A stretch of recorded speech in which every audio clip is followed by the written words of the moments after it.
கர்த்தர் மறுபடியும் மத்தியிலே கர்த்தருடைய வார்த்தையை கொடுக்கும்படி கர்த்தரை நன்றியோடு துதிக்கிறேன். மத்திய நாளில் நம்முடைய ஆண்டவராகிய இயேசுவின் நாமத்தினாலே அன்போடு ஒருவரை கூட வரவேற்கிறேன். கர்த்தர் நல்லவர். இந்த நாளில் கர்த்தருடைய வார்த்தைக்காக கர்த்தரை வேண்டி நாம் ஒரு வசனத்தை பெற்றுக் கொள்வோம். எபிரேயரின் புத்தகம் 12ஆம் அதிகாரம் முதல் வசனம். நம்ம ஏற்கனவே வசனத்திலிருந்து தியானித்தோம்.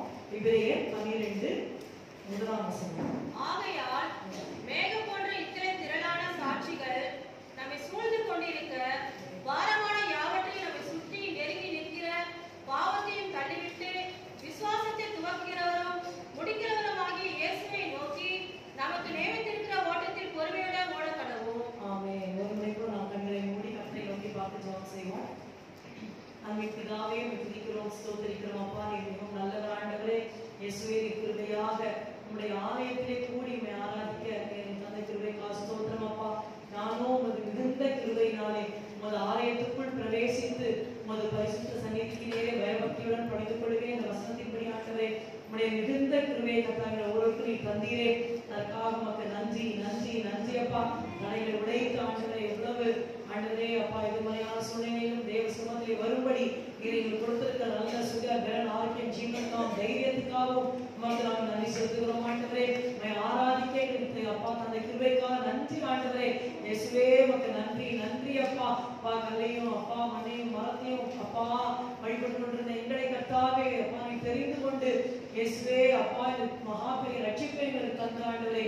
இயேசுவை ஆராதிக்க அப்பா இயேசுவே உங்களுடைய நாமத்தை சொல்லி கூப்பிட்டு அப்பா உம்மை துதிக்க நீ தந்தை கிருபைக்காக உமக்கு ஸ்தோத்திரம் ஸ்தோத்திரம் ஸ்தோத்திரம் ஸ்தோத்திரம் அப்பா. நன்றி ஆண்டவரே. இந்த வேளையிலே தாழ்த்துகிறோம் கர்த்தாவே. மத்தியில் இருக்கிறீர். இந்த வசனத்தின் மூலமாக ஆண்டவரே ஒருவரோடு நீர் பேசும் ஆண்டவரே. எங்களுக்கு வேண்டிய கர்த்தாவே வார்த்தையை தந்து எங்களை போஷித்து எங்களை காப்பாற்றுவீராக. ஒவ்வொருவரையும் அப்பா நீர் ஆசீர்வதியும் கிருபைத்தாலும் இந்த நாளே வர முடியாமல் இருக்கிறவர்களுக்காக ஜெபிக்கிறோம். தலைகளை உடைத்து ஒவ்வொரு வாரம் தேவ சமூகத்திலே காணப்படும்படி உதவி செய்வீராக உடைய கரத்திலே ஒப்புக் கொடுக்கிறோம். இயேசுவின் நாமத்தில் பிதாவே, ஆமென். எபிரேயர் 12:1 நாம் ஏற்கனவே தியானித்தோம். நமக்கு நியமித்திருக்கிற ஓட்டத்தில் பொறுமையோட ஓட கடவோம். The race that is appointed for us. இத நாம பொறுமையா ஓட வேண்டும். The race that is set before us என்று சொல்லி அங்கே நாம் பார்க்கிறோம். அதாவது நியமிக்கப்பட்டிருக்கிற ஓட்டம், அதான் தலைப்பு. The race that is set before us. நமக்காக ஆண்டவர் தேவனே ஒரு ஓட்டத்தை நியமித்திருக்கிறார். இந்த உலகத்துல எல்லாரும் பிறக்கிறாங்க, வாழ்றாங்க, ஏதோ அச்சீவ் பண்றாங்க, அச்சீவ் பண்ணாம இருக்காங்க, வாழ்க்கையை முடித்து விடுகிறார்கள். ஆனா கிறிஸ்தவர்களாகிய நமக்கு தேவன் ஒரு ஓட்டத்தை, ஒரு ஓட்ட பந்தயத்தை நமக்கு முன்பாக நியமித்து அதிலே நாம் ஓட வேண்டும் என்று எதிர்பார்க்கிறாங்க. ஏற்கனவே அதை பற்றி ஒரு குறிப்பில் தியானித்தோம். இந்த நாளையும் what are the things appointed for us in our life and how we should react to that. அதாவது நம்முடைய வாழ்க்கையிலே தேவன் நியமித்த காரியங்கள் என்னென்ன, அதை பொதுவாக எனக்கு கற்றுக்கிறதுனா எனக்கு ஒரு டீச்சிங் இதுதான். சண்டே ஸ்கூல்ல தான் நான் டீச் பண்ண ஆரம்பிச்சேன். ஸோ எனக்கு டீச்சிங் தான் எனக்கு ரொம்ப மெயினாக இருக்கும். அதுதான் என்னுடைய கிஃப்ட் நான் விசுவாசிக்கிறேன். அதுக்கப்புறம் தான் ப்ரீச்சிங். ஸோ அதனால கர்த்தரோட வாழ்க்கையில் என்னென்ன நியமித்தாங்கிறத நம்ம பார்த்துட்டு நம்மளுடைய வாழ்க்கையில நாம் பிரதிபலிக்கக்கூடிய நியமித்த காரியங்கள் என்னன்னு பார்க்க போறோம். 7 things God has appointed in our life. முதலாவதாக there is an appointed time for our birth. நாம் பிறக்கிறதுக்கு ஆண்டவர் இந்த உலகத்துல ஒரு குறித்த நேரத்தை ஆண்டவர் வைத்திருந்தார். ஆதியாகமம் 21:2 வசனம் பார்த்தீர்களானால் அங்கே ஆண்டவர் சொல்கிறார், நான் எவ்வளவு சீக்கிரம் வாசிக்கணும்னா வாசிங்க, இல்லைன்னா நான் வாசிக்கிறேன். ஆபிரகாம் முதிர் வயதாயிருக்கையில் சாரா கர்ப்பவதியாகி தேவன் குறித்திருந்த காலத்திலே அவனுக்கு ஒரு குமாரனை பெற்றாள். ஆமென். தேவன் குறித்திருந்த காலத்திலே ஒரு குமாரனை பெற்றாள். ஈசாக்கு பிறந்ததுக்கு ஒரு செட் டைம் ஆண்டவர் வச்சிருந்தார். ஆபிரகாமோட சந்ததியில வர நாம இயேசுவை விசுவாசிச்சு வர நமக்கும் அதே மாதிரிதான். நம்ம எதேச்சியா ஏதோ ஒரு நாள் நம்ம பிறந்திருந்த கர்த்தர் நமக்கு குறிப்பாக ஒரு செட் டைம் வச்சு இந்த உலகத்திலே நம்மை பிரவேசிக்க வைத்திருக்கிறார். அதை விசுவாசிக்கிறீங்களா? ஹalleluya. நம்ம பர்த்டே எவ்வளவு ஸ்பெஷல். யோபுக்கு கஷ்டம் வந்தப்போ, பாடு வந்தப்போ சொன்னாரே இல்லையா, பிறந்த நாள் சந்திக்கப்படுறதுன்னு சொன்னார். ஆனா நம்ம அப்படி சொல்ல வேண்டிய அவசியம் இல்லை. கர்த்தர் நமக்கு செட் டைமை வச்சு நம்ம பிறக்க வச்சிருக்கிறார். So we should be thankful. நமக்கு ஆண்டவரே ஒரு குறித்த நேரத்தில் இந்த பூமியில என்னை பிறக்க பண்ணினீரே, அதற்காக உனக்கு நன்றி. அதனால வருஷம் வருஷம் நம்ம சில பேர் பர்த்டே கொண்டாடுவாங்க. பர்த்டே கொண்டாடுறது எதுக்குன்னா நன்றியோட. இந்த பூமியில என்ன பிறகு நாயா பூனையா கழுதையா பிறக்க வச்சிருக்கலாம், ஆனா ஒரு ஆத்மாவை கொடுத்து ஆண்டவர் அம்மா பார்த்த ஒரு ஜீவனாக ஒரு லிவிங் சோலா நம்ம வந்து படைக்க வைத்திருக்கிறார். நம்ம பர்த்டே வரும்போதெல்லாம் என்னை குறித்த காலத்திலே இந்த நாளிலே நம்ம நேரத்திலே என்னை என் தாக்கும் தாய் கொடுத்து இந்த உலகத்தில் பிறக்க பண்ணுகிறே பிரவேசிக்க பண்ணுகிறே வந்து நன்றி என்று சொல்லி நாம் துதிக்க வேண்டும். ரசிப்பி 3:2 பார்க்கும் there is a time to be born. எடுக்க வேண்டாம், பிறக்க ஒரு காலம் உண்டு பார்க்கும். சங்கீதம் 139:16 வசனத்தில் பார்க்கும், என் கருவையும் உடைய கண்கள் கண்டது, என்னுடைய அவயங்களில் ஒன்றாயும் இல்லாத போதே அவைகள் எல்லாம் உருவேற்படும் நாட்களும் உமது புஸ்தகத்தில் எழுதி இருந்தது. இப்ப கருன்னு சொன்னா ஒரு சின்ன தைனி இதுவா இருக்கும். நம்ம அம்மா வயிற்று கன்சீவ் ஆகும் போதே கர்ப்பம் தரிக்கும் பொழுதே கர்த்தருடைய கண்கள் நம்ம பார்த்துருச்சு. அல்லேலூயா. நினைக்கும் போது எவ்வளவு மகிழ்ச்சியா இருக்குல்ல. இவ்வளவு பெருசா இருக்கும், ஆனா இத்தினோண்டா யாருமே பார்க்க முடியாத நேரத்தில் கர்த்தருடைய கண்கள் நம்முடைய கருவை கண்டது. என் அவயவங்களில் ஒன்றாயும் இல்லாத போது என்னுடைய கண்ணு மூக்கு வாய் கால் ஒண்ணுமே ஃபார்ம் ஆகல. ஆனா அப்பொழுதே அவைகள் அனைத்தும் அதாவது எப்போ கண்ணு வரும், எப்போ மூக்கு தோன்றும், எப்போ காது வரும் எல்லாம் அவைகள் அனைத்தும் உருவேற்படும் நாட்களும் உமது புஸ்தகத்தில் எழுதி இருந்தது. நம்ம பர்த்டே நமக்கு தெரியும் இல்ல, நம்ம அம்மா அப்பா சொல்லியிருப்பாங்க இந்த நாள்ல இந்த நேரத்துல நீ பிறந்த அப்படின்னு சொல்லியிருப்பாங்க. ஆனா என்னைக்கு நம்ம கண்ணு பிறந்தது நமக்கு தெரியுமா? தெரியாது. நம்ம கால் என்னைக்கு பிறந்தது தெரியுமா? தெரியாது. நம்ம எலும்புகள்லாம் எப்போ பிறந்தோம் தெரியாது. ஆனா அந்த எலும்புகள்லாம் எப்போ பிறந்தது, ஒவ்வொரு மெம்பர்ஸ் என்னைக்கு பர்த்டேன்னு அந்த மெம்பர்ஸோட பர்த்டே எல்லாம் எழுதி வச்சிருக்காங்க புக்ல. எப்படி இருக்கு? அல்லேலூயா. அதனால நம்ம வந்துட்டு ரொம்ப நம்ம நன்றியா இருக்கணும். ஆண்டவரே இப்படி எத்தனையோ பேர் கண்ணு இல்லாம இருக்காங்க, காது இல்லாம இருக்காங்க, எப்படியோ இருக்காங்க, ஆனா கர்த்தர் நம்ம நல்லா ஃபுல்லா வச்சிருக்காரா? அல்லேலூயா. நமக்கு நல்ல கண்ணு தந்திருக்காரு, காது தந்திருக்காரு. சோ முதல் குறிப்பால் என்னன்னா, when we know that there is an appointed time of birth, we should be thankful. ஏதோ பழக்க பண்ணிடல, நம்மள முழுசா நல்ல ஒரு சரீரத்தை கொடுத்து நம்ம இந்த உலகத்துல தோன்ற பண்ணிருக்காரு. மகிழ்ச்சியா இருக்கீங்களா? அல்லேலூயா. ஓகே, ரெண்டாவது நான் போறேன். தோன்ற பண்ணினதுல அந்த appointed time of birth, பிறக்கிறதுல அந்த குறித்த நேரம் மட்டுமல்ல, there is an appointed place for us to live. நாம் வாழ்வதற்கு குறித்த இடத்தை ஆண்டவர் முன்குறிச்சிட்டார். பாருங்க அப்போஸ்தலர் 17:26-27 வாசிங்கன்னா 17:26 மனுஷ ஜாதியான சகல ஜனங்களையும் அவர் ஒரே ரத்தத்தினாலே தோன்ற பண்ணி பூமி மீதெங்கும் குடியிருக்க செய்து முன் தீர்மானிக்கப்பட்ட காலங்களையும் அவரின் குடியிருப்பின் எல்லைகளையும் குறித்திருக்கிறார். ஆமென். குடியிருப்பின் எல்லைகளையும் குறித்திருக்கிறார். நான் இந்த வசனத்தை சொல்லி தான் நான் வீடு கட்டறதை கேட்ட கர்த்தர் வீடு தந்தாரு. நம்ம எப்போ இந்த வசனத்தை மறக்கவே கூடாது. பூமியின் ஒரே ரத்தத்தினால தோன்ற பண்ணி பூமியின் மீதெங்கும் ஜனங்களை குடியிருக்க பண்ணியிருக்கிறாரு. முன் தீர்மானிக்கப்பட்ட காலையும் அவர் குடியிருப்பின் எல்லைகளையும் முன் குறித்திருக்கிறார். Is appointed that place. இப்ப நமக்கு ஒரு வீட்ல நம்ம இருக்கோம்னா நம்ம கர்த்தரை சொல்றோம், ஆண்டவரே நீங்க முன் குறிச்சு இந்த வீட்ல நான் வச்சிருக்கீங்க, அதுக்காக உங்களுக்கு நன்றி. இந்த தெருவுல இந்த இடத்துல என்ன வச்சிருக்கீங்க, உங்களுக்கு நன்றின்னு சொல்லி அதையும் நம்ம நன்றியா இருக்கணும். நான் ரட்சிக்கப்படுறதுக்கு முன்னாடி எனக்கு ரொம்ப வருத்தமா இருந்தது கடவுள் மேல. கடவுளே தான் நான் சொல்றேன், கடவுளே எங்க மாமா சின்ன மாமா பெரிய மாமா தான் அண்ணா நகர்ல பெரிய மெயின் ஸ்ட்ரீட், அந்த பார்க் இருந்தா ஒரு பெரிய ஸ்ட்ரீட் 60 அடி ரோட பெரிய ஸ்ட்ரீட்ல அவங்க வந்துட்டு வீடு எடுத்து பெரிய பணக்காரங்களா இருக்காங்க. ஆனா எங்க அம்மாவுக்கு நிலம் கொடுக்கும் போது இந்த ஓட்ட அரும்பாக்கம் அது குட்டை மாதிரி இருக்கும், அப்படியே குட்டை தான் அது. அப்படியே அந்த அரும்பாக்கத்துல போய் ஒரு இதை கொடுத்தீங்கம்மா நேடும் பள்ளமா எலக்ட்ரிசிட்டி இல்லாம ஒரே இதுவா இருக்கு, இங்க போய் நீங்க கொடுத்தீங்க வந்து கேட்டுக்கிட்டே இருப்பேன். ஆனா ரட்சிக்கப்பட்டதுக்கு அப்புறம் பாத்தீங்கன்னா நாங்க இயேசுவின் வரவுனால ரொம்ப தடப்படாத எங்க மாமா அந்த குடும்பம் தான். ஒருவேளை எங்க வீடு மற்றும் அண்ணாநகர் இருந்தா சர்ச்சைக்கே வந்திருக்க முடியாது. ஆனா கர்த்தருடைய கிருபை அரும்பாக்கத்துல வச்சதுனால போன்லாம் கிடையாது, திருட்டுத்தனமா எப்படியோ நாங்க சர்ச்சுக்கு போயிட்டு வந்துட்டோம். அதாவது கர்த்தர் வந்து ஒவ்வொருத்தையும் பிளான் பண்ணி அந்த வீடு அவங்க அண்ணாநகர்லயே வாங்கிருக்கலாம் அந்த நிலத்தை. ஆனா அங்க வாங்காம ஒரு 3 கிலோமீட்டர் தள்ளி ஆண்டவர் வாங்க வச்சு எங்களை ரட்சித்து மிக அழகாக கொண்டு வந்தார். அப்ப கர்த்தர் அந்த குடியிருப்பின் எல்லையை நமக்கு நியமிக்கிறார். இப்ப நம்ம இருக்கிற வீட்டுல, இப்ப நீங்க இருக்கிற வீட்டுல ஒரு இடம் திருப்தி இல்லாம இருக்கலாம், ஐயோ இந்த வீட்டுல போய் நான் இருக்கிறேனே இப்படி இருக்கே, நிறைய அசௌகரியங்கள் இருக்கலாம். ஆனாலும் கர்த்தாவே எனக்கு அந்த வீட்டுக்காக உங்களுக்கு ஸ்தோத்திரம் சொல்லி நம்ம ஸ்தோத்திரம் சொல்லணும். அந்த நெருக்கத்துல இருக்கும் கர்த்தர் விசாரத்துல கொண்டு வந்துருவாரு. எதுக்காக அந்த குடியிருப்பின் எல்லையை நம்ம நியமிக்கிறாரு அப்படின்னா அடுத்த வருஷம் சொல்லுது, கர்த்தராகிய தம்மை அவர்கள் தடவியாகிலும் கண்டுபிடிக்கத்தக்கதாக தம்மை தேடும்படிக்கு அப்படி செய்தார். அப்படி செய்தார். ஏன் அப்படி செஞ்சார்? ஒரு வீட்டுல ஒரு ஒரு லொக்காலிட்டியில எங்கேயோ நம்ம போட்டு விட்டுறாரு, நினைச்சா கூட வெளியில வர முடியல. ஏன் அப்படி பண்ணா? தடவியாவது என்னை கண்டுபிடி, அதுதான் அவருடைய நோக்கம். அவரை கண்டுபிடிக்கணும். யார் தடவுவா?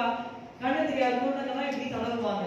அவ கடவுளை எப்படியாவது எந்த ஒரு ஸ்டேஜ்ல நம்ம ஸ்டேட்ல ஒரு வீட்டுல நம்மள கர்த்தர் போட்டாலும் தடவியாவது நம்ம வந்து கர்த்தரை கண்டுபிடிக்கணும். ரொம்ப நெருக்கமா இருக்கலாம், ஒரே ரூமா இருக்கலாம், அதுலயும் கர்த்தர் நம்ம முட்டி போட்டு நம்ம ஜெபிக்கும் போது கர்த்தர் நிச்சயமா எந்த இடத்துக்கு கொண்டு போகணுமோ அதை கொண்டு போவார். அல்லேலூயா.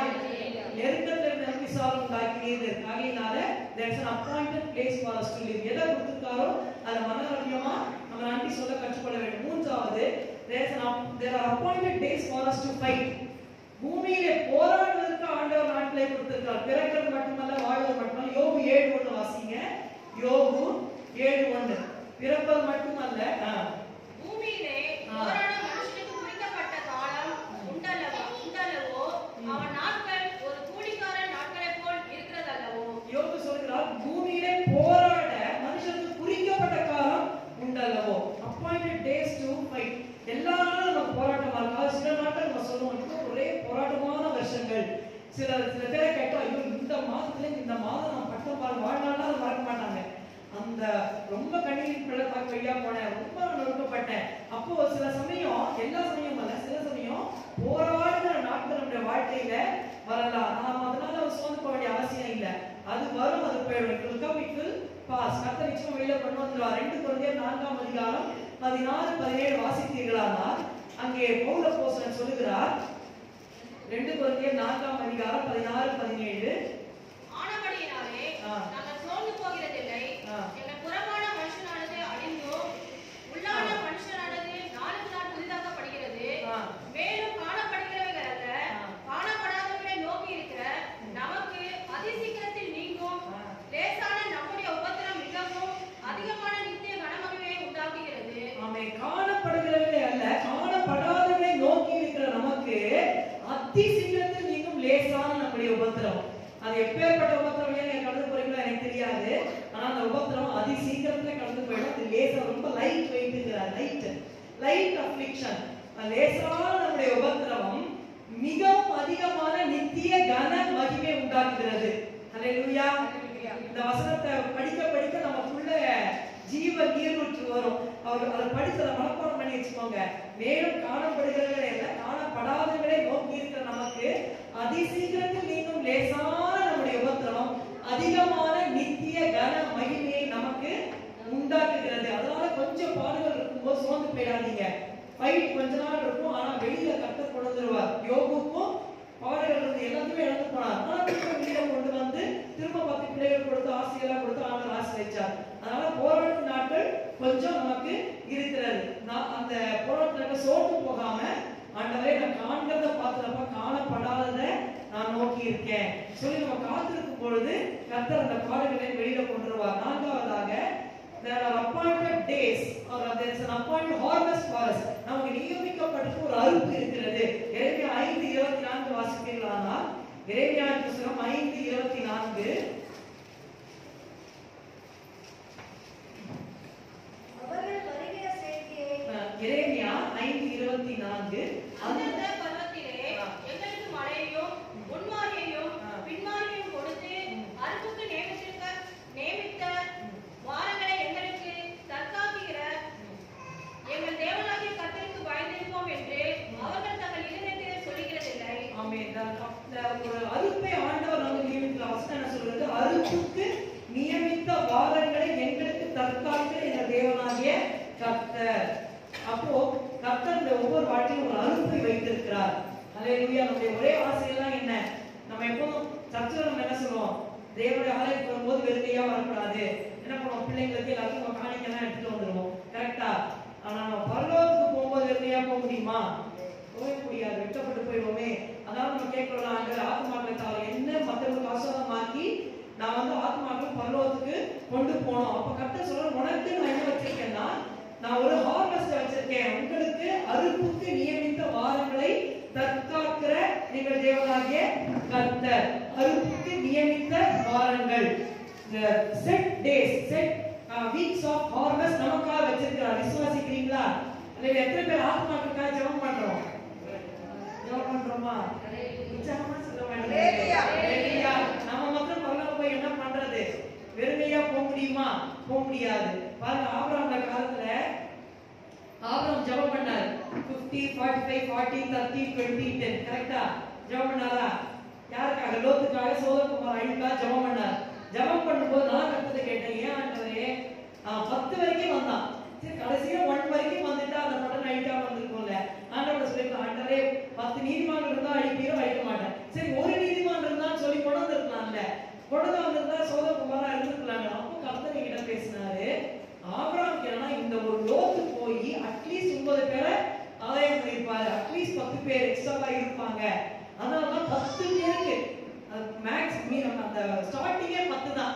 அப்புறம் பரலோகத்துக்கு போகும்போது நம்ம கையோட எத்தனை பேர் அழைச்சிட்டு போனோம்? மொத்தம் 10 பேர் கட்டாயம் அழைச்சிட்டு போனோம். 9 சொல்லி நம்மளோட சேர்த்து 10 ஆயிடக்கூடாது, 10 பேரை நம்ம அழைச்சிட்டு போகணும். இந்த 10 ரொம்ப முக்கியம். வேதத்துல சகரியால ஒரு வசனம் இருக்கு, அதாவது ஒரு யூதனுடைய வஸ்திரங்களை 10 புறஜாதிகள் வந்து பிடிச்சுப்பாங்களாம். பிடிச்சிட்டு நானும் உங்க கூட தேவனை ஆராய்ச்சி போறோம், நாங்களும் வந்து ஆராய்க்கிறோம், இந்த கர்த்தர் உங்களோட இருக்காங்க நாங்க கேள்விப்பட்டோம், 10 பேர் வருவாங்க. சோ இதுதான் கர்த்தருடைய சித்தம் நம்ம வாழ்க்கையில. நம்ம தனியா வந்து ஏதோ குடும்பத்தோட வந்து நம்ம போயிடுறோம். ஆனா ஆண்டவரே நாம் வரும்போது ஆத்துமாக்களை கொண்டு வரணும். நமக்கு அறுப்பின் வாரங்களை ஆண்டவர் நியமிச்சிருக்கிறார். புரியுதுங்களா உங்களுக்கு? அந்த முன்மாரியை கொடுத்து பின்மாரியை கொடுத்து ஆத்துமாக்களை ரட்சிப்புல நடத்துற அந்த கிருபையை நம்ம கொடுத்துருக்கிறார். அந்த அறுப்பை நம்ம அறுக்கணும்னா நம்ம என்ன பண்ணணும்? கர்த்தருக்கு பயந்து இருப்போம். So appointed days of harvest. யாருன்னா ஜெபிக்கிறீங்களோ நீங்க கிளைம் பண்ணுங்க, ஜெபிக்காதவங்க இனிமே ஜெபிக்க ஆரம்பிங்க. நம்ம வெறுமையா பரலோகத்துக்கு போகவே கூடாது. நம்மள கர்த்தர் ரட்சிக்கிறார் கிருபையா. ஆனா நம்ம மூலமா அழிகிற ஆத்மாக்கள் ரட்சிக்கப்படணும். எத்தனை பேருக்கு வாஞ்சியா இருக்கு? ஹல்லேலூயா, ஹல்லேலூயா. சோர்ந்து போவாங்க, நிச்சயமா கர்த்தர் அந்த அருளையை தருவார். ஒவ்வொருத்தருமா கர்த்தர் ஆத்மாக்களை தருவார். நம்ம மூலமா ரட்சிக்கப்படுறதுக்கு கர்த்தர் கிரியை செய்வார். So there's an appointed harvest. அறுப்பு நமக்கு நியமிக்கப்பட்டிருக்கிறது. நாம் தேவனுக்கு அதுக்காக பயந்து வாழ வேண்டும். 5வதாக இது வந்து கொஞ்சம் கஷ்டமா இருக்கும், யாரும் கோச்சிக்காதீங்க, அதான் சொல்ற டீச்சிங் மாதிரி. What are the things appointed for us? பாருங்க, there is an appointed day of death. மரணத்துக்கும் ஆண்டவர் நமக்கு ஒரு நாளை குறிச்சிருக்கிறார். யாரும் சோர்ந்து போயிடாதீங்க.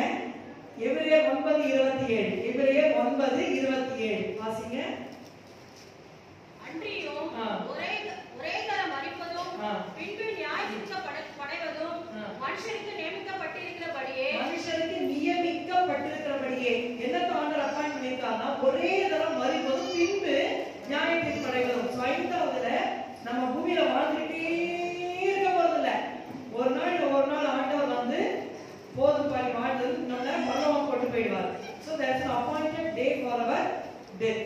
அதனால நம்ம பயப்பட வேண்டாம். முன்னாடி கூட பேச பண்ண சொன்னேன், நெருப்புன்னு சொன்னா நான் சிரிக்குமா? சிரிக்காது. அந்த சங்கீதம் 48:14 வாசிச்சாலே நமக்கு கஷ்டமா இருக்கும். மரண பரியந்தம் நம்மை நடத்துவார்னு சொன்னா அந்த மரண பரியந்தம் எனக்கு பிடிக்காது. முடிவுன்னா பரவாயில்ல, அந்த வேர்டு எனக்கு பிடிக்காது. ஆனா கர்த்தர் சொன்னார் மரண பரியந்தம் எண்டு வரைக்கும் அவ்வளவுதான், நீ ஏன் பயப்படுற அப்படின்னு சொல்லி என்கிட்ட கர்த்தர் சொன்னார். சோ மரணம்னு சொன்னா நம்ம தப்புன்னு போயிட மாட்டோம், அதனால பயந்துடாதீங்க. சோ மரணம் நீதிக்கப்பட்ட ஐயோ போயிடுவோம்னு பயந்துடாதீங்க. கர்த்தர் குறிக்கிற நாள் வரைக்கும் இந்த பூமியில இருப்போம். மற்றவங்களுக்கெல்லாம் புதுசா வச்சதுதான். ஆனா நமக்கு மட்டும் ஆண்டவர் என்ன சொல்றாரு? என்னாலே உன் நாட்கள் பெருகும், உன் ஆயுசின் வருஷங்கள் விருத்தியாகும். சரிங்களா? By me your day shall be மல்டிப்ளைடுங்கிறாரு. நம்முடைய ஆண்டவர் பிளஸ் பண்ணுவாரு, மல்டிப்ளை பண்ணுவாரு, கூட்டுவார், பெருக்குவார். பிசினஸ் என்ன பண்ணுவான்? மைனஸ் பண்ணுவான், சப்ட்ராக்ட் பண்ணுவான். சரிங்களா? ஆனா நம்முடைய ஆண்டவர் என்ன பண்ணுவார்? கூட்டிட்டே போவார். நம்ம கர்த்தருக்கு பயப்படும் போது, கர்த்தருக்கு பயப்படுதல் ஆயுசு நாட்களை பெருக பண்ணும். ஹல்லேலூயா. சோ நமக்கு இவ்வளவுதான் அப்படி வச்சிருந்தா, கர்த்தர் சிசிதான் வச்சிருந்தா, நம்ம கர்த்தருக்கு பயப்பட என்ன பண்ணுவாரு? பிளஸ் போட்டுக்கிட்டே போவார்.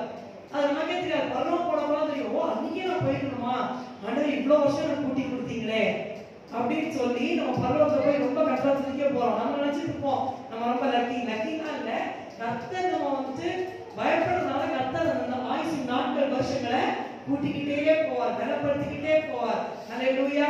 ஆகையினால அந்த அந்த என்னைக்கா ஒரு நாள் நம்ம டிபார்ச்சர் இருக்கு இல்லையா, ட்ரெயின் வந்துட்டு time of arrival time of departure மாதிரி நமக்கு இருக்கு. ஆகையினால ஒவ்வொரு நாளும் ஆயத்தமா இருக்கணும்.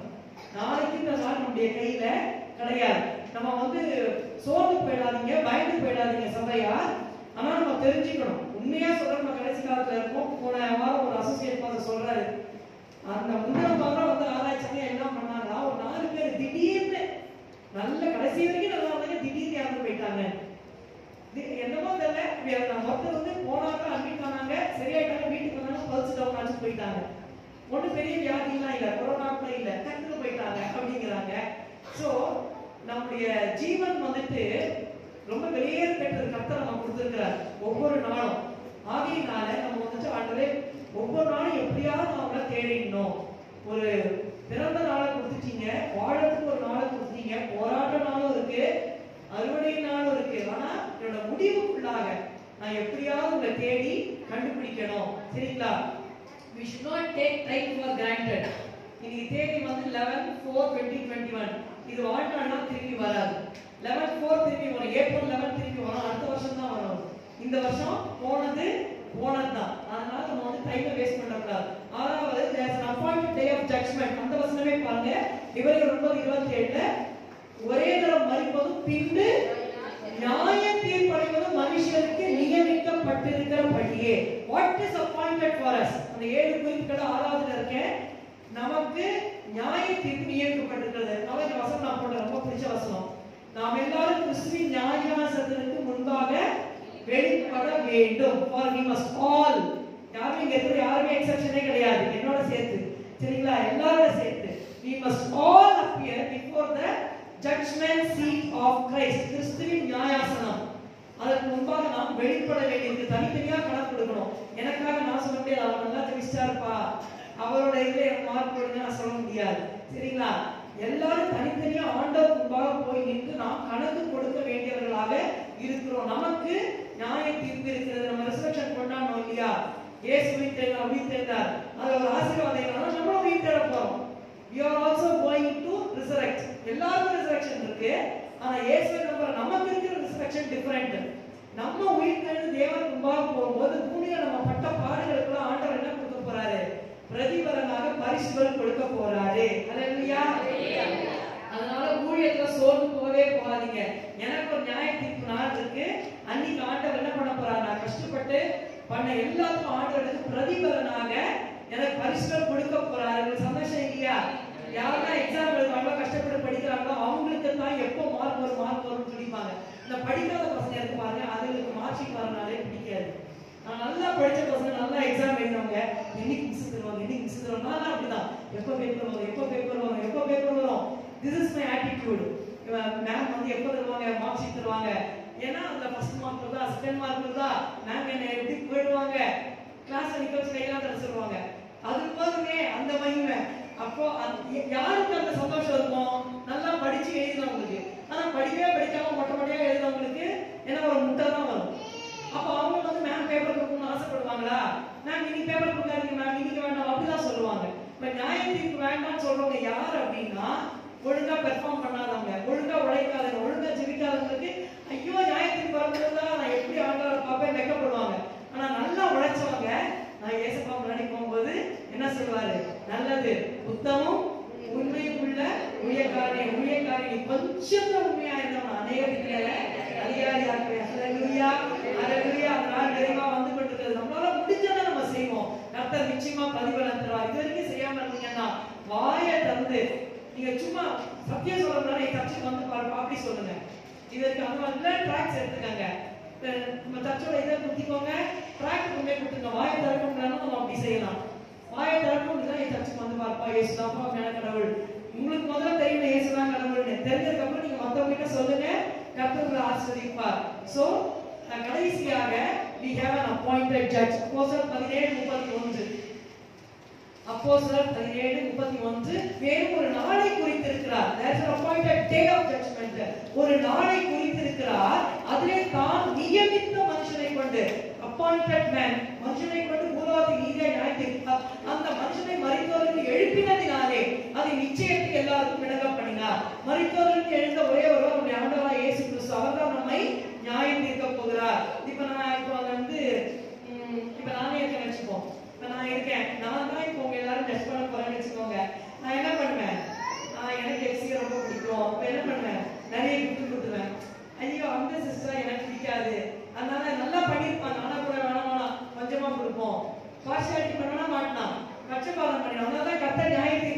பரிசுத்தமாக்கி விடல, அவரே நியாயம் தீர்க்கிறார். அல்லேலூயா.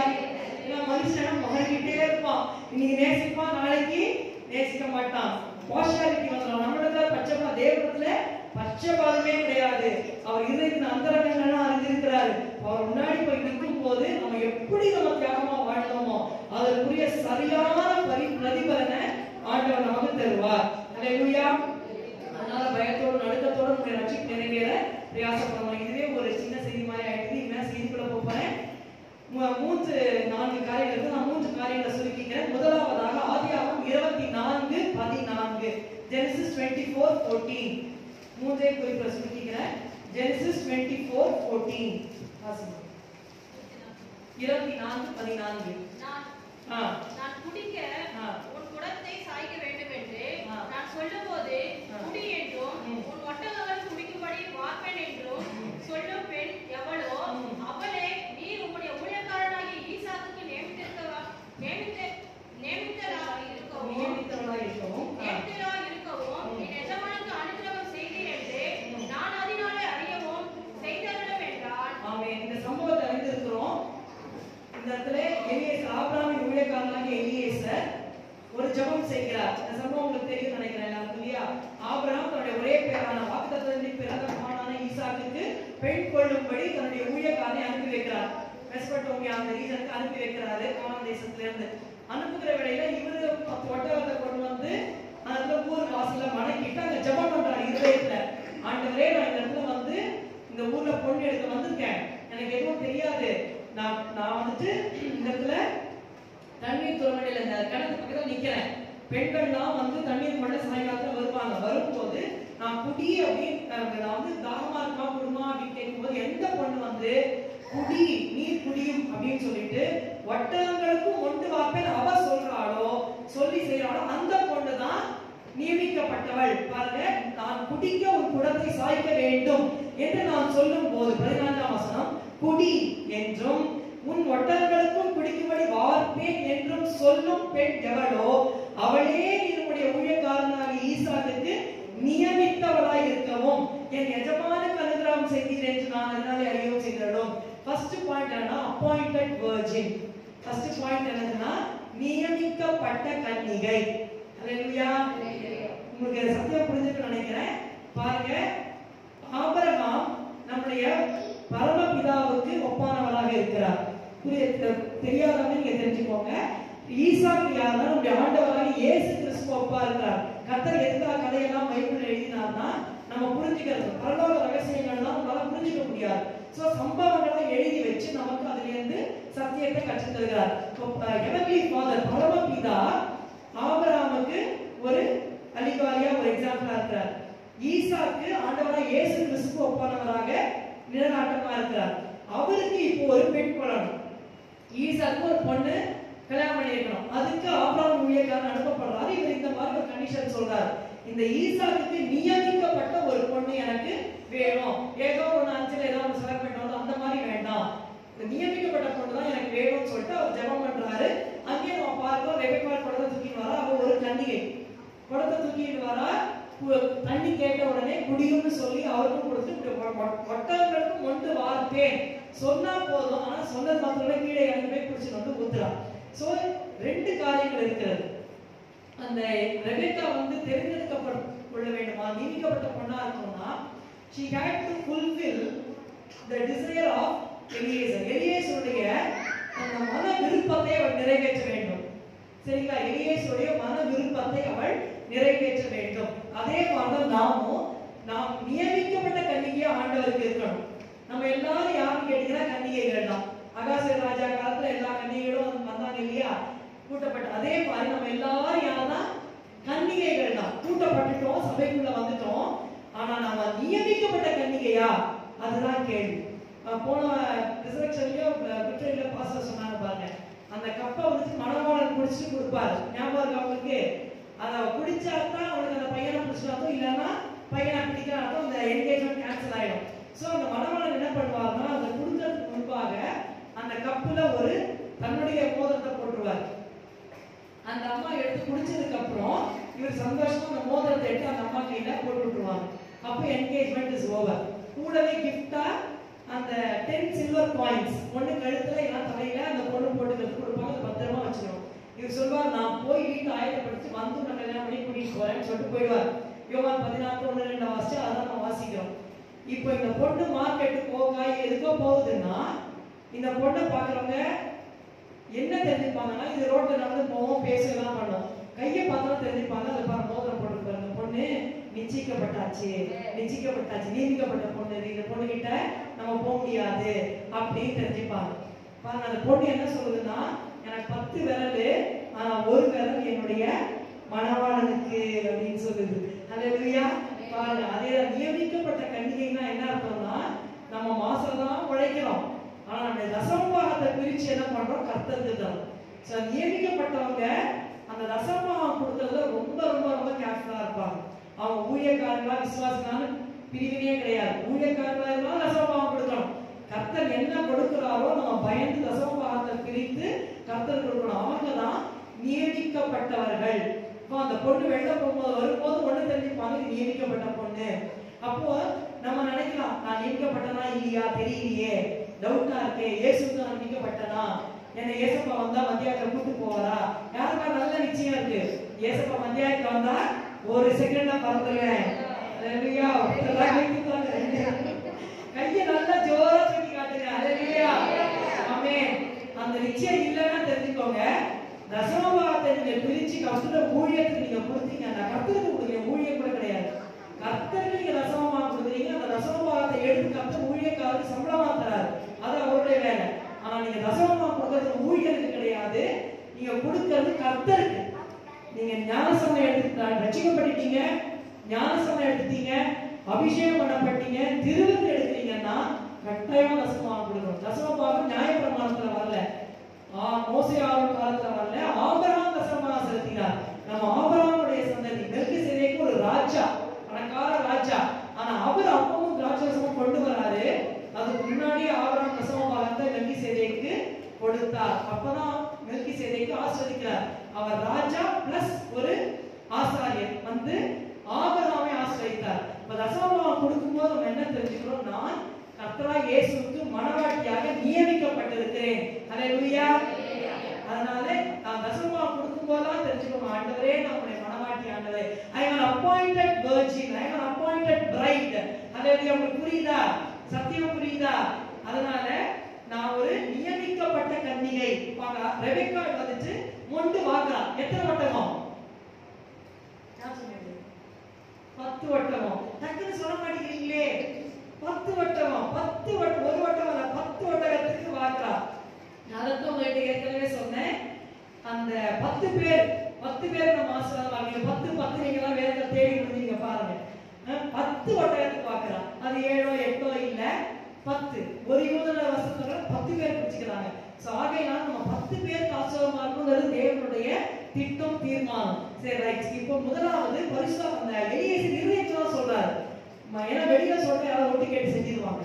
அதனால மனசுல சொல்றாரு, நான் குடின்னு கேட்கும் போது குடியும்னு சொல்லி ஒட்டவங்களுக்கும் ஒன்று வார்ப்பேன்னு சொல்லும் பெண் எவளோ அவளே. மனசுல நினைக்கிறாரு, அந்த பொண்ணு வாயத்திலிருந்து சொல்லி செய்யுது. 21 ஆதியாகமம் 24:21 அந்த மனிதனுடைய குறித்து ஆச்சரியப்பட்டு கர்த்தர் தன் பிரயாணத்தை வாய்க்கப்படினாரோ இல்லையோ அறிவு பொருட்டு மௌனமானார். ரொம்ப ஆச்சரியப்படுறாரு, இந்த பொண்ணுதானா அப்படின்னு ஆச்சரியப்படுறாரு. நம்ம தேவனுக்கு அப்பாயிண்டடா நம்ம இருப்போமானா பரிசுத்த ஆவியானவருடைய டிசைரை நம்ம நிறைவேற்றுவோம். அல்லேலூயா. நான் உங்களுக்கு ஈஸியா சொல்றேன் பாருங்க. என்னோட வாழ்க்கையில நான் வந்து இவர் வந்து வீட்டுல வந்து சாப்பிட்டு இருந்தாரு, சேமியா கொடுத்தாரு, சாப்பிட்டு இருந்தாரு. நான் சாப்பிட்டு ஒரே பசி எனக்கு. அப்புறம் எங்க வீட்டுல வந்து கௌரிக்கு வந்தேன், எங்க அப்பா ரொம்ப அன்பா கூடுவாரு. அதனால வந்து நான் நினைச்சேன், ஒரே பாட்டு சாப்பிட்டே மனசை சொல்றேன், சாப்பிட்டே இருக்காரு, கௌரிக்கு வந்து ஒரு வாய்ப்பு கொடுக்குறாரா பாருங்க அப்படின்னு சொல்லிட்டே இருந்தேன். கரெக்டா சாப்பாடு நிறுத்திட்டு, என்னம்மா கௌரிக்கு வந்து ஒரு வாய் அப்படின்னு சொல்லி ஊட்டி விட்டாரு. எனக்கு ஒரே சந்தோஷம் ஆயிடுச்சு. See what I also in my heart he is doing outside. புரியுதுங்களா? அப்போ நான் என்ன புரிஞ்சுக்கிறேன், இவரு கர்த்தர் எனக்கு நியமித்தவர் நான் புரிஞ்சுக்கிறேன். அதே மாதிரி ஆவியானவர் நம்முடைய இருதயம், அவருடைய இருதயத்துல சில வாஞ்சைகளை வச்சிருக்கிறார். அதை அவர் கேட்காமையே நம்ம நிறைவேற்றினோம்னா அவங்க தான் யாரு? நியமிக்கப்பட்ட கன்னிகை. அல்லேலூயா. அப்ப ஆவியானவர் நடக்க நடக்க நடக்க தான் நம்மளால அதை தெரிஞ்சுக்க முடியும். இப்ப நம்ம நல்ல டைம் இருக்கு, நம்ம பாருங்க வீக்லி நம்ம மீட்டிங்ஸ் நடத்தல, ஈவினிங் மீட்டிங் நடத்தல, வீட்டுல நமக்கு நிறைய டைம் இருக்கு, இருக்கா இல்லையா? இருக்கு. சண்டே ஈவினிங் ஃப்ரீயா தானே இருக்கும். கர்த்தரோட நீங்க நிறைய டைம் ஸ்பெண்ட் பண்ணும்போது பரிசுத்த ஆவியானவர் என்ன இருங்க விருப்பப்படுறாங்கிறது உங்களுக்கு தெரிஞ்சு நீங்க செய்வீங்க. செய்யும் போது நீங்க நியமிக்கப்பட்ட கன்னிகையா மாறுவீங்க. அந்த மகிழ்ச்சியே டிஃபரெண்டா இருக்கும். உடனே பிரைஸ் வந்துட்டாங்க. நிறைய பாயிண்ட்ஸ் சொல்ல முடியல. உடனே கைக்கு காதுக்கு என்ன பண்ணிட்டாரு? கோல்டன் இயரிங்ஸ், கோல்டன் பிரேஸ்லெட் கொடுக்குறாரு. எலியேசர் வந்து ரெபெக்காவுக்கு கிஃப்ட் கொடுக்குறாரு. யாருக்கெல்லாம் கிஃப்ட் வேணும்? கோல்டுல. அல்லேலூயா. எனக்கு வேணும் கோல்டுல இயரிங்ஸ், கோல்டன் பிரேஸ்லெட். அப்போ இந்த ரெபெக்கா வந்து இதயத்துல இருக்கிறத அறிஞ்சு செஞ்ச உடனே இன்னும் இந்த பொண்ணு நிச்சயம் பண்ணல. இன்னும் அவங்க அம்மா அப்பா வீட்டுல பேச ஒண்ணுமே பண்ணல. தண்ணி எடுத்து கொண்டு வார்த்தை 22ல வாசிக்கிறோம். ஒட்டகம் குடித்து தீர்ந்த பின் அந்த மனிதன் 1/2 சேக்கல் எடையுள்ள பொற்காலனியையும் அவள் கைகளுக்கு 10 சேக்கல் எடை கொண்டுள்ள 2 கடகங்களையும் எடுத்து கொடுத்து. உடனே பிரைஸ் வந்துருச்சு. காரணம் நம்ம எப்போ பரிசுத்தவானுடைய இருதயத்தை மகிழ்விக்கிறோமோ உடனே நமக்கு 2 கிஃப்ட் தருவார். நீங்க ரியல் கோல்டு நினைக்கிறீங்கன்னா நம்ம தெரியல. அந்த 2 கிஃப்ட் என்னன்னா நல்ல ஜெபம் பண்றதுக்கு ஜெப ஆவி தருவார். அல்லேலூயா. அப்போ அந்த 2 கைகளுக்கு கடகம்னு சொல்லும்போது speaks of the spirit of prayer. என் கைகளை கோர்க்கும் என்னுடைய யுத்தத்திற்கு படிப்பிக்கிற என் கண்மலையாகிய கர்த்தருக்கு ஸ்தோத்திரம். நீங்க தான் முடிக்கணும். வசனத்தை ஆரம்பிச்சா நீங்க தான் முடிக்கணும். சங்கீதத்துல தான் இருக்கு. சங்கீத நீதியோட நிறைய படிங்க. என் கண்மலையாக அப்போ கர்த்தர் வந்து போர் செய்யறதுக்கு நம்முடைய நம்ம ஜவாபி தருவார். ரெண்டாவது காதுக்கு அவர் பொற்காதை தந்தார். எதை குறித்து? வசனத்தை கேட்கறதுக்குரிய அந்த வெளிப்பாடை பெற்றுக்கொள்ளக்கூடிய கிருபையை நமக்கு தருவார். அல்லேலூயா. புரியுதுங்களா? So first of all fulfill the desire of the Holy Spirit. அந்த நியமித்த கன்னிகை appointed by the second point follow the direction of the Holy Spirit. பாருங்க ஆதியாகமம் 24:58 ரெபெக்காளை அழைத்து நீ இந்த மனிதனோட கூட போகிறாயா என்று கேட்டார்கள். அவள் போகிறேன். சாயங்காலம் வராங்க ஊருக்கு. மெசோடோமியாவுக்கு சாயங்காலம் எலியேசர் ஒட்டகங்களாம் கொண்டு வராரு. தண்ணி கேட்கறாரு, குடிக்கிறாரு, ஒட்டகம் குடிச்சிருச்சு. வீட்டுல எல்லாருக்காமா இருக்கு. வீட்டுல வந்து தங்குறாரு. வந்து சொல்றாரு இந்த மாதிரி பொண்ணு பார்க்க வந்தேன். உடனே லாபான் எல்லாம் சொல்றாங்க, ஓ இந்த காரியம் கர்த்தரால வந்ததியா, பொண்ணு கொடுக்குறையா. முடிச்சுட்டாங்க, சாப்பிட்டாங்க, தூங்கிட்டாங்க. அதிகாலை எழுந்து அவர் சொல்றாரு, கர்த்தர் என் பிரயாணத்தை வாய்க்கப்பட்டாரு, நான் போக கொடுங்க, பொண்ணை கொடுங்கன்றாரு. நம்ம வீட்டுல அப்படி கொடுப்போமா? என்னதான் கர்த்தரால இந்த காரியம் நைட் ஈவினிங் வந்தாரு, நெக்ஸ்ட் டைம் கையில பொண்ணை கொடுங்க நம்ம கொடுப்போமா? கொடுக்க மாட்டோம். சான்ஸே இல்ல. அட்லீஸ்ட் வந்து இந்த லாபம் நான் அம்மா அப்பா என்ன சொல்லுவாங்க, நானும் கூட வந்து பாக்குறேன், பையன் எப்படி இருக்கான்னு பாக்குறேன். இல்ல லாபம் சொல்லணும், அண்ணன் நான் வந்து பாக்குறேன், இதெல்லாம் சொல்லணும். அப்படிதான் இல்ல. இந்த இடத்துல பொண்ணு அனுப்புகிறவங்க அவங்க கேட்கறாங்க, ஒரு 10 நாள் பொண்ணு எங்க கூட இருக்கட்டும் அப்படின்னு கேட்கறாங்க. பாருங்க அங்க ஒரு 10 வருது பாருங்க. பாருங்க காலையில 24:54 வாசிக்கிறேன். பின்னும் அவனோட அந்த மனிதரும் புசித்து குடித்து ராத்தங்கினார்கள். காலையிலே எழுந்திருந்து அவன் என் எஜமானத்துக்கு என்னை அனுப்பிவிடுங்க என்றான். அப்பொழுது அவள் சகோதரனும் அவள் தாயும் 10 நாளாயும் பெண்களோடு கட்டும் பிற்பாடு போகலாம் என்றார்கள். அதற்கு அவர் கர்த்தரின் பிரயாணத்தை வாய்க்கப்படியிருக்கு, நீங்கள் அதுக்கு தடை செய்யாதுங்கள். அவ பொண்ணோட வாய்ப்பிறப்ப கூப்பிட்டு கேட்போம். ரெபெக்காளை கூப்பிடுறாங்க, அம்மா இந்த மனிதனோட கூட நீ போறியா? பேர் கூட இல்ல பாருங்க. இந்த மனிதனோட கூட நீ போறியா அப்படின்னு உடனே போகிறேன். ஹல்லேலூயா. இங்கிலீஷ்ல இருக்கு ஐ வில் கோ. ஐ வில் கோ. அதாவது அந்த மனுஷன் நடத்தி போறான், நீ பின்னாடி போறேன்னா போறேன்னு அந்த பொண்ணு. நம்ம இன்னைக்கு பாட பாருங்க, I will celebrate and Singh என்றால் ஐ வில் சிங். அந்த ஐ வில்ங்கிறது நம்ம சூழ்நிலையெல்லாம் சாதகமா இருக்காது. ஆனா நான் கர்த்தரை பாடுவேன். நமக்கு பிடிக்காது, ஆனா கர்த்தரை ஆயத்து நான் போவேன், நான் கர்த்தரை தொழுது பண்ணுவேன். நமக்கு வந்து சோர்வா இருக்கும், ஆனால் நான் கர்த்தரை வேதத்தை வாசிப்பேன், நான் ஜெபம் பண்ணுவேன். இதெல்லாம் நம்ம வந்துட்டு I will I will I will எடுக்கிறதா. இந்த பொண்ணை பார்த்து கேட்கறாங்க, நீ போறியா? போகிறேன். I will go. நியமிக்கப்பட்ட கன்னிகை. ஃபர்ஸ்ட் பாயிண்ட் தான் சொல்லியிருக்கேன். அப்பாயிண்டட் வர்ஜின் என்ன பண்ணுவாங்கன்னா பரிசுத்த ஆவியானவருடைய விருப்பத்தை நிறைவேற்றுவாங்க. ரெண்டாவது பரிசுத்த ஆவியானவருடைய டைரக்ஷனை ஃபாலோ பண்ணுவாங்க. fulfill the desire of the Holy Spirit and follow the direction of the Holy Spirit. கர்த்தர் நம்மை அந்த ரகசிய வருகைக்காக நம்ம முன்குறிச்சிட்டார். ரகசிய வருகை தெரியுமா உங்களுக்கு? தெரியுமா? ஒன்று பேர் தான் கை தூக்குறீங்க. அவங்க சிஸ்டர் சொல்றாங்க ரகசிய வருகை பத்தி எனக்கு தெரியும், ஏசு பாருங்க அப்படி சொல்றது மட்டும் கை காட்டுங்க. கையே காட்ட மாட்டேங்கிறாங்க. தெரியாதா? கொஞ்சம் பேர் தெரியும். சரி, அதாவது இயேசுவ முதல்ல வந்து நமக்காக உயிரை ரத்த சிந்தி உயிர் கொடுத்துட்டு போனாரு, உயிரோட பலம் விட இப்ப மறுபடியும் வர போறாரு. வந்து 1000 வருஷம் அரசாட்சி செய்ய போறாரு இந்த பூமியை வெளியரங்கமா வந்து. ஆனா அதுக்கு ஒரு 7 வருஷம் முன்னாடி ரகசியமா மத்தியாயத்துக்கு வந்து வருவார். இந்த பூமியில வந்து கால் வைக்க மாட்டாரு, மத்தியாயத்துக்கு வருவாரு. நமக்குள்ள இருக்கிற பரிசுத்தவான்களை நம்மளை மறுரூபப்படுத்தி இங்க இருந்து டக்குன்னு தூக்கிட்டு போயிடுவாரு. அதான் ரகசியம் வருது. சரிங்களா? எனக்கு கட்சி இங்க இருக்கு. அடுத்த செகண்ட் நீங்க பாத்தீங்கன்னா நான் ஸ்நாக்ஸ் பண்ணிட்டு போயிடுறேன். நீங்க அடுத்த செகண்ட் பார்த்தா அந்த கட்சி இங்க இருக்காது. அதே மாதிரி நமக்குள்ள இருக்கிற பரிசுத்தவான்கள் நம்ம இங்க இருந்து மத்தியாயத்துக்கு ஒரு கண்ணிமை பொருளை நம்ம மறுரூபமாக கொண்டு போயிடுவார். இதுக்கு பேர் தான் ரகசிய வருகை. சரிங்களா? ஆண்டவராகிய இயேசு ரகசிய வருகை. அதுக்கு தான் நம்ம ஆயத்தப்பட்டு இருக்கோம், வேற எதுவுமே ஆயத்தப்படல. சரிங்களா?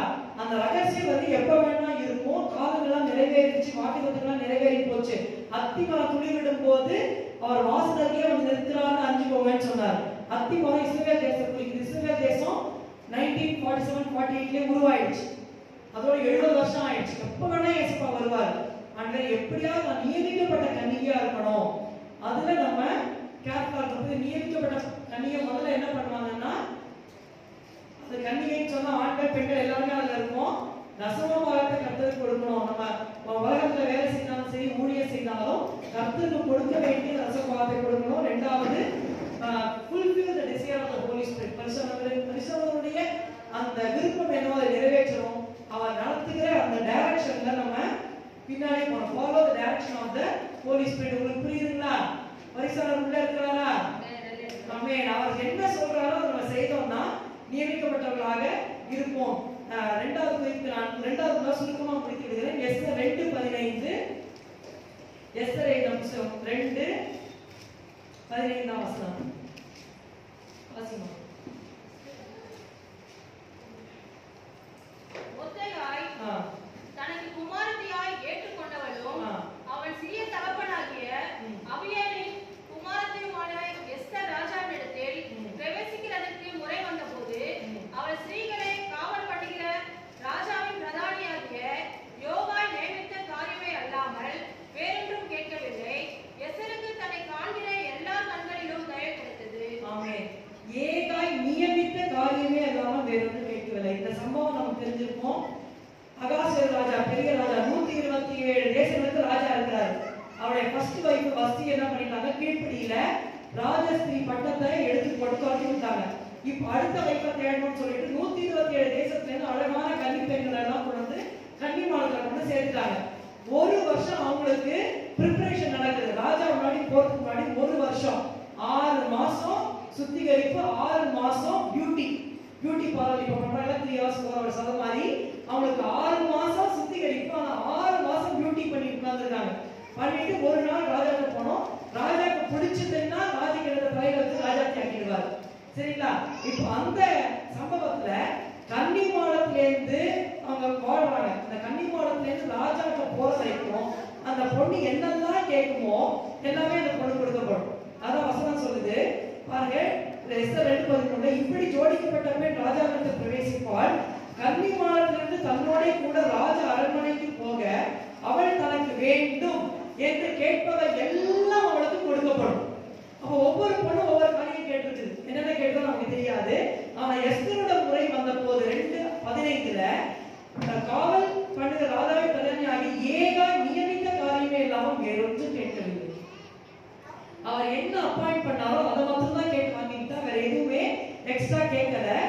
எஸ்தரை காண்கிற எல்லாருக்கும் தயவு கிடைச்சது. அப்போ அடுத்தது என்னன்னா, இந்த பூமி இந்த கன்னிமாடம்ன்றதை எங்க சொன்ன மாதிரி சபைதான் கன்னிமாடம். அந்த பூலோக பிரகாரமா இருக்கிற ஒரு ராஜா, அந்த ராஜா முன்னாடி போய் செலக்ஷனுக்கு ஒரு வருஷம் ப்ராசஸ் நடக்குது. ஆனா நமக்கு ராஜாதி ராஜா பரலோகம் போய் சேரணும்னா இந்த சபையாகிய கன்னிமாடத்தை வச்சு ப்ராசஸ் பண்ணிக்கிட்டே இருக்கிறார் கர்த்தர். நம்மளை உருவாக்கிக்கிட்டே இருக்கிறார், நம்ம சுத்திகரிச்சுக்கிட்டே இருக்கிறார், நம்மளை அழகுட்டிக்கிட்டே இருக்கிறார். வசனத்தை கொடுத்து பிரசவங்களை கொடுத்து நம்ம சீர் பண்ணி அப்போ இந்த கன்னிமாடத்துல இருந்து அந்த பரலோகம் போற வரைக்கும் எனக்கு இது வேணுமாண்டவரே, அது வேணுமாண்டவரே, அது வேணுமாண்டவரே, என்னெல்லாம் கேட்கணும் எல்லாமே கொடுத்துருவாரு. புரியுதா உங்களுக்கு? அந்த பெண் என்னெல்லாம் கேட்பாளோ எல்லாமே கொடுக்கப்படும். அதான் சபையோட பிரிவிலேஜ். கர்த்தர் சொல்றாங்க, என் நாமத்தினால எதை கேட்டாலும் நான் செய்வேங்கிறார். சரிங்களா? குமாரன் பிதா மகிமைப்படும்படியாக நீங்க என்ன கேட்டாலும் என் நாமத்தினால செய்வேன். இது வரைக்கும் நீங்க கேட்கிற கேள்வி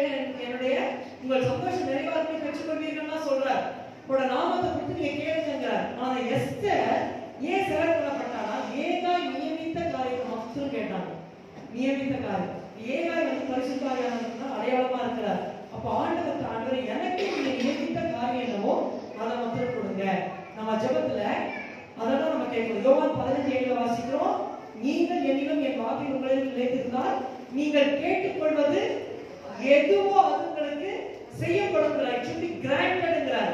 அப்போ ஒரு மனவாட்டி யாரு, எப்ப நம்ம செலக்ட் பண்ணப்படுவோம் அப்படின்னா நம்ம இருதயம் முழுக்க வசனம் இருக்கும்போது நம்ம வசனத்தை தான் கேட்போம். கரெக்டா? கரெக்டா? இப்போ ஒரு கிளாஸ் டம்ளர் இருக்கு, ஃபுல்லா தண்ணி இருக்கு, ஒரு தட்டு தட்டுறேன், என்ன வந்து விடும்? கிரேப் ஜூஸ் தானே விடும். என்ன விடும்? தண்ணி தான் விடும். அது ஃபுல்லா என்ன இருக்கு? தண்ணி தான் இருக்கு. கிரேப் ஜூஸ் வந்து விழாது. அதே மாதிரி நம்ம ஹார்ட் முழுக்க நம்ம வசனம் வச்சிருந்தோம்னா ஒரு கஷ்டம் வந்து குலுக்கி நம்ம ஜெபிக்கிறோம் வைங்க, என்னதான் ஜெபிப்போம்? வசனத்தை தான் நம்ம ஜெபம் பண்ணுவோம். எதுவுமே நம்ம சொந்த மாம்சத்துல எதுவுமே வராது. அதனால நம்ம வசனத்தை நிரம்பும் பொழுது நம்ம என்ன பண்ணுவோம்? பரிசுத்தாவியானவர் எனக்கு என்ன காரியம் நியமிக்கிறார் அப்படின்னு நம்ம உணர்ந்து அதை தான் நம்ம ஜெபம் பண்ணுவோம். அப்ப அதை கொடுப்பார மாட்டாரா கர்த்தர்? கட்டாயம் தருவார். அப்ப மகிழ்ச்சியா இருக்கும் லைஃப். இப்ப ஏகாய் நியமித்த காரியத்தை அவ கேட்டா பெற்றுக்கொண்டா எஸ்தரை காட்டுற எல்லார் பார்வையிலும் எஸ்தருக்கு அந்த இது தயவு கிடைச்சது. 17 பாருங்க, ராஜா சகல ஸ்திரீகளை பார்க்கிலும் எஸ்தர் மேல் அன்பு வைத்தான். எல்லாமே அழகான பியூட்டிஃபுல் வர்ஜின்ஸ் தான். ஆனா அதிக அன்பு கிடைச்சது சகல கன்னிகைகளை பார்க்கிலும். எல்லாருமே கன்னிகைகள். சகல கன்னிகைகளை பார்க்கிலும் அவளுக்கு அவள் சமூகத்தில் அதிக தயையும் பட்சமும் கிடைத்தது. ஆகையால் அவன் ராஜ கிரீடத்தை அவள் சிரசில் வைத்து அவளை அஸ்தியில் சார்ந்த பட்டத்து ஸ்ரீயாக்கினான். சோ ரெண்டாவது நியமித்தது என்னன்னா ஒரு நியமித்த காரியம். ஆண்டவர் என்ன வேணா கேட்கலாம். ஹெலிகாப்டர் கேட்கலாம், வீடு கேட்கலாம், எது வேணா கேட்கலாம். எதை கேட்டாலும் கர்த்தர் நமக்கு தருவார். ஆனா நீங்க நியமிச்சிருக்கீங்களா, அதை என்ன வச்சிருக்கீங்களோ எனக்கு அதை மட்டும் கொடுங்க சொல்லி கேளுங்க. கர்த்தர் வந்து ஒருவேளை கேட்க தரலாம். இப்போ 100 rupees கர்த்தர் தர வச்சுக்காங்க, எனக்கு விசுவாசம் இல்லை, நான் வந்து 10 ரூபா கொஞ்சம் 50 ரூபா பிச்சை கேட்கறேன்னு நீங்க 10 ரூபா தருவார் ஆண்டவர். இல்ல என்ன தரணும்னு வச்சுக்காக தந்துருவாரு. 100 ரூபா தரணும், 100 ரூபா தந்துருவார். நியமித்த காரியத்தை ஆண்டவர் தருவார். ஆனா நம்ம நியமிக்காத காரியத்தை கேட்காதபடி நீ என்ன நியமிக்கிறோ அதை வந்து வாழ்க்கையில வந்தா போதுமானதுன்னு சொல்லும்போது அதிகமான அன்பு, கிருபை, தயவு, உயர்வு எல்லாம் கற்றுக் கொடுப்பார். ஹல்லேலூயா, ஹல்லேலூயா. ஓது வைக்கிறீங்களா? ரொம்ப நேரம் எடுத்துட்டேன்ல. யோவான் 17 அதோட சீக்கிரம் முடிச்சிடுறேன். யோவான் 17:4. ஜான் 17. நான் உம்மை மகிமைப்படுத்தினேன். நான் செய்யும்படி நீர் எனக்கு நியமித்த கிரியையை செய்து முடித்தேன். ஆண்டவராகிய இயேசு சொல்றார், நீ என்ன கிரியை நியமித்தீரோ நான் செஞ்சு முடிச்சிட்டேங்கிறார். எவ்வளவு பெரிய சாட்சி பாருங்க. நம்ம இது எல்லாமே ஜெப குறிப்பு தான். ஆக்சுவலி இது மெசேஜ் இல்ல. Every point I speaking to is a prayer point. ஆண்டவரே உங்களுடைய இதயத்தை நான் பிரியப்படுத்தணும், உங்களுடைய டைரக்ஷன் நான் ஃபாலோ பண்ணணும், பரிசுத்தவான்கள் என்ன நியமிக்கிறீரோ அதை நான் பெற்றுக்கொள்ளணும், கடைசியாக நீ நியமிக்கிற கிரியை இந்த பூமியில செய்து முடிக்கணும். நம்ம கிறிஸ்தவர்களுக்கு அந்த நியமிக்கப்பட்டிருக்கிற ஓட்டம் அதான் நம்ம ஆரம்பிச்சோம். A race that is appointed for us. ஒரு ஓட்டத்தை நமக்கு முன்பாக நியமிச்சு அதுல ஓடுங்கிறார் ஆண்டவர். அதுல நம்ம நியமிக்கப்பட்ட கன்னிகையா இருக்கணும், நியமிக்கப்பட்ட காரியத்தை கர்த்தர்கிட்ட கேட்டு பெற்றுக்கொள்ளணும், நியமிக்கப்பட்ட கிரியையை செய்து முடிக்கணும். ஒவ்வொருத்தருக்கும் ஒவ்வொன்றும் ஆண்டவர் நியமிச்சிருக்கிறார். நம்ம ஜெபத்துல கேட்கும் போது சொல்லுவார், அதாவது நீங்க கேட்கலாம், கர்த்தர் எனக்கு என்ன வேலை சொல்றான்னு சொல்லுங்க நான் செஞ்சிடுறேன் அப்படின்னு நம்ம சொல்லுவோம். பேசிக்கா நமக்கு என்ன சொல்றாரு ஆண்டவர்? ஜெபம் பண்ணுங்க, வேதம் வாசிங்க, ஆத்துமாக்கள் ஆதாயம் பண்ணுங்க, உபவாசம் பண்ணுங்க. இதுதான் கர்த்தர் நமக்கு நியமிக்கிற கிரியை. மத்தேயு 9:37-38 வாசிங்கன்னா, அறுப்புக்கு எஜமான் தமது அறுப்புக்கு வேலை ஆட்களை அறுக்கும்படி வேண்டிக் கொள்ளுங்கள். அப்போ அறுப்புல ஒரு வேலை இருக்கு. நம்ம எல்லாரும் அதுல தேவனுடைய பண்ணையாட்களா இருந்து கர்த்தரை எதிர்பார்க்கிறார். நம்ம போய் ஆத்துமாக்களை அறுக்கணும்னு எதிர்பார்க்கிறார். அப்ப நம்ம என்ன பண்ணணும்னா ஆத்துமாக்களை அறுவடை செய்யற ஊழியத்துல இறங்கணும். ஆனா போன உடனே யார்ட்டா சொன்னா ஏசு பயிர்க்கிறாங்களா? அப்படியே கொஞ்சம் திருப்பி போயிடறாங்க. சர்ச்சு கூட்டா வர மாட்டேங்கிறாங்க, நம்ம விசுவாசிக்க மாட்டேங்கிறாங்க. அப்பதான் நம்ம என்ன பண்ணணும்? நமக்கு நியமிக்கப்பட்ட கிரியை என்னன்னா முதல்ல விதைக்கணும். விதைக்காம அறுவடை வரும்னு எதிர்பார்த்தா அது எப்படி? அநியாயம் இல்லையா? கர்த்தர் சொல்றாரு சங்கீதம் 126:5-6 வாசிங்க. சங்கீதம் 126:5-6 தெரிந்த வசனங்கள் தான். 126ல 5 and 6 கண்ணீரோடு விதைக்கிறவர்கள் எவ்விடத்தோடு அறுப்பார்கள். அழித்தும் விதையை சுமக்கிறவன் அழுது கொண்டு போகிறான், ஆனாலும் தன் அறுத்த அறிவை சுமந்து கொண்டு கம்பீரத்தோடு திரும்பி வருவான். கண்ணீரோட விதைக்கிறவங்க தான் கம்பீரத்தோட இருக்க முடியும். அப்ப நமக்கு என்ன வேலையை பூமியில் ஆண்டவர் சொன்னா ஒரு அறுவடைய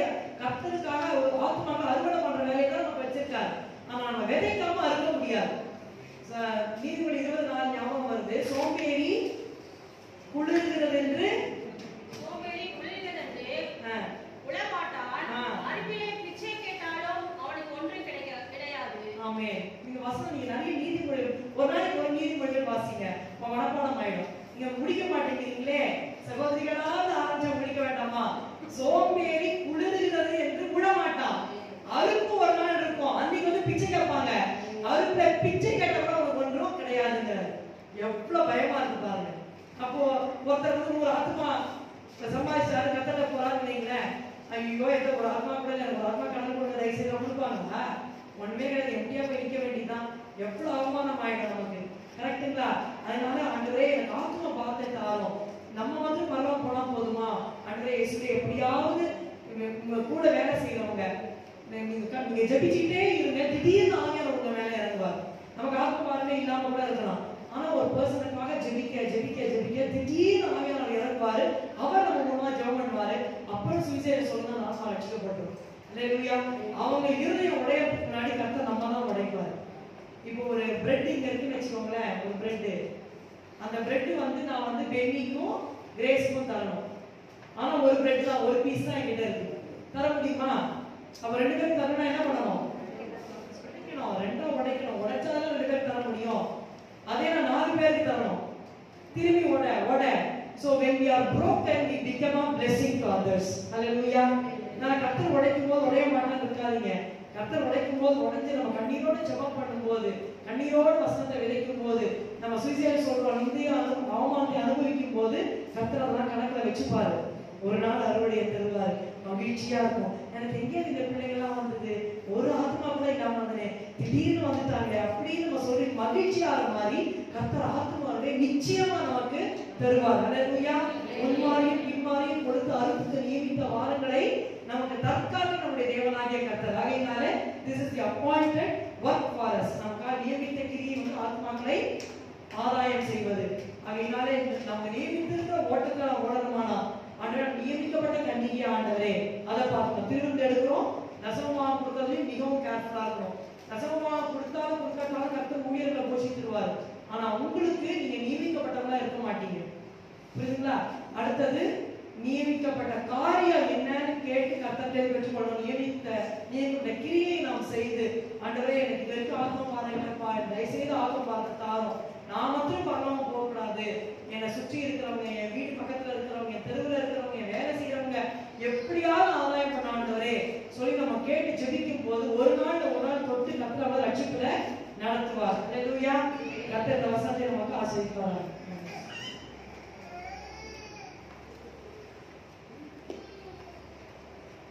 அல்லேலூயா.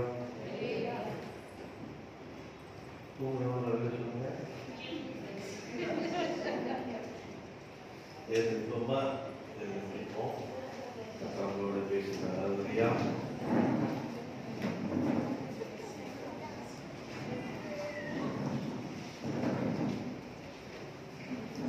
ஆண்டவர் நம்ம உலகத்துல நம்ம ஆண்டவர் பிறந்த உடனே ஆண்டவர் நம்முடைய காலங்களை எல்லாம் கையிலிருக்கு. நம்முடைய காலங்கள், நம்முடைய நேரங்கள் எல்லாம் ஆண்டவர் கையிலிருக்கு. இப்படியாக ஆண்டவர் சொன்னார், ஒருவனும் உங்களை கையிலிருந்து பறிக்க முடியாது.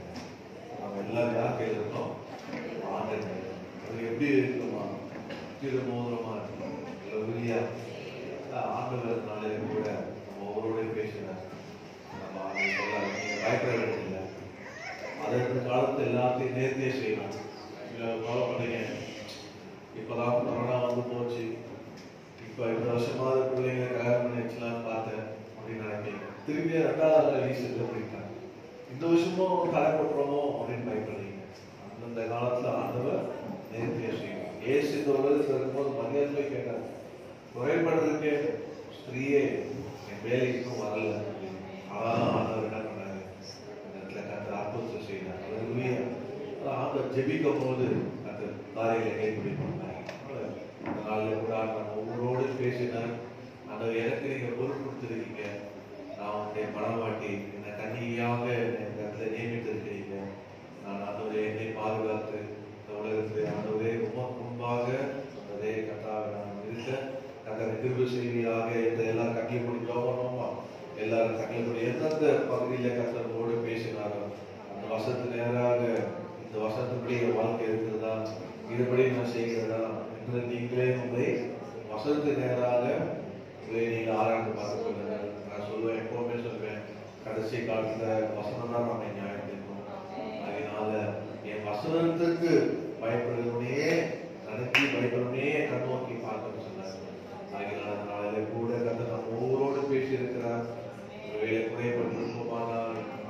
சரிப்படுத்திக் கொள்வோம்.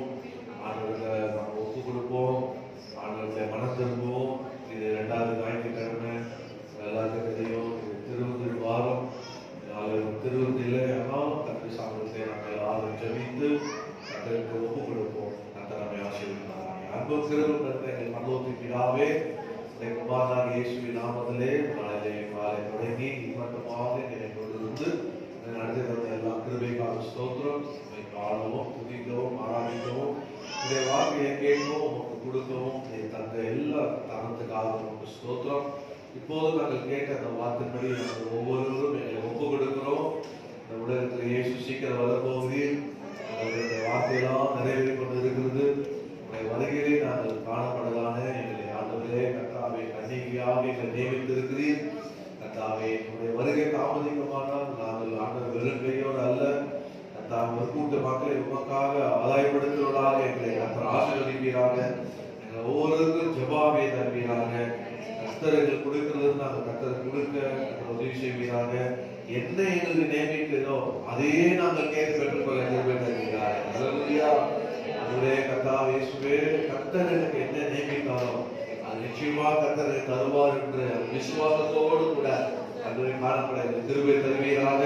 அதை செய்வதற்காக சோத்திரம். நான் வந்த ஒவ்வொருவரையும் உடைய கரத்துல ஒப்பு கொடுக்கிறேன். உடைய ஆணைகளாக இப்போதே உடைய பிள்ளைகளை தொட்டு கர்த்தர் ஆசீர்வதிப்பீராக. அதுவரை ஆசீர்வதிப்பீராக. நீர் என்னென்னலாம் உடைய பிள்ளைகளுக்கு நியமித்திருக்கு அதெல்லாம் கர்த்தர் தருவீராக. யோபு சொல்வது போல கர்த்தர் எனக்கு குறித்ததை அவர் நிறைவேற்றுவார். அல்லேலூயா. அவர் செய்ய நினைத்தது நடப்படாது. அது போல ஒவ்வொருக்கும் நீ நியமித்ததை கர்த்தாவே இந்த ஓட்டத்தை ஆண்டவரே எங்களுக்காக வைத்திருந்த நியமித்த ஓட்டத்தை ஆண்டவரே நாங்கள் கர்த்தாவை கேட்ட வார்த்தைப்படி செய்து முடிக்க எங்கள் ஒவ்வொருக்கும் கிருபை தருவீராக. வந்த ஒவ்வொரு ஆசீர்வதிப்பீராக. அந்த ரசமானாலியை கர்த்தர் ஆசீர்வதிப்பீராக. பாதுகாத்துக் கொள்வீராக. கூட இருப்பீராக. இயேசுவின் நாமத்தில் ஜெபிக்கிறோம் நல்ல பிதாவே. ஆத்மாவே கர்த்தரை ஸ்தோத்திரி. என் உள்ளவேட பரிசுத்த நாமத்தை ஸ்தோத்திரி. கர்த்தர் செய்த சகலமும் நம்முடைய கர்த்தராகிய இயேசு கிறிஸ்துவின் கிருபை, பிதாவாகிய தேவனுடைய ஆத்மா, பரிசுத்த ஆவியானவருடைய அன்பின் ஐக்கியமும் நம் அனைவரோடும் சகல பரிசுத்தரோடும் கர்த்தருடைய வருகை மாத்திரம் இருப்பதாக. ஆமென், ஆமென், ஆமென், ஆமென். கர்த்தருடைய ஆசீர்வாதத்தோடு